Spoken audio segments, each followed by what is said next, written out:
আজকে হচ্ছে ৭৭ আমরা জামিনের আবেদন করেছিলাম ৭৭ দত্ত। তো সেই জামিনের আবেদনে আমরা বললাম লার্নেড কোর্টকে যে হচ্ছে ডিটেনশন হয়ে গেছে অলরেডি 55 ডেজ ইন কাস্টাডি, এবং এর মধ্যে 9 তারিখে যে জামিনের শুনানি হয়েছিল সেই সময় যেহেতু হচ্ছে তার জেল ইন্টারোগেশনের পিরিয়ডটা অ্যালাউড ছিল, এবং তার সেই ইন্টারোগেশনটা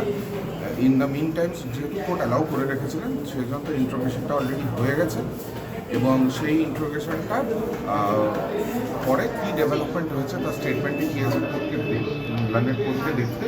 এবং এটা মেনশন করলাম যে সিজার এর মধ্যে একমাত্র হয়েছে যেটা কোনোভাবে হচ্ছে ওর বা ওর সাথে কোনোভাবে কোনো উইকনেস কানেক্টেড আছে এরকম তো নয়। তো কনসিডার করতে বললাম যে ডিটেনশন পিরিয়ড ফার্দার যদি ডেভেলপমেন্ট কিছু না থাকে সিগনিফিকেন্ট কিছু, সেগুলোর ওপর বেস করে জামিনের আবেদন আমরা করি। তো সেই জন্য লার্নেড কোর্ট সমস্ত দিক দেখে কেস ডায়েরি প্রডিউস করে আমরা এটাও বলেছিলাম যে এনি টার্মস অ্যান্ড কন্ডিশনসে দেওয়া হোক, ও অ্যাবসন্ড করবে না, ওর ফ্যামিলি এখানে আছে, বাড়ি এখানে, মাইনর চাইল্ড আছে, স্থান আছে, এবং আমরা সেই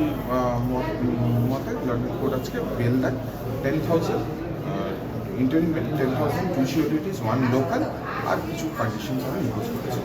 আমরা বেলের অবজেকশন দিয়েছিলাম ইনস্পাইট অফ দ্য ফ্যাক্ট যে প্রচুর মেটেরিয়াল আছে, এত টাকা এত কোটি টাকা স্ক্যাম, এটা ইকোনমিক অফেন্স, অনেক জাজমেন্ট দেওয়ার পরেও কোর্ট বেল দিল। আমাদের এই অর্ডার ভালো লাগেনি, we are thinking of going further.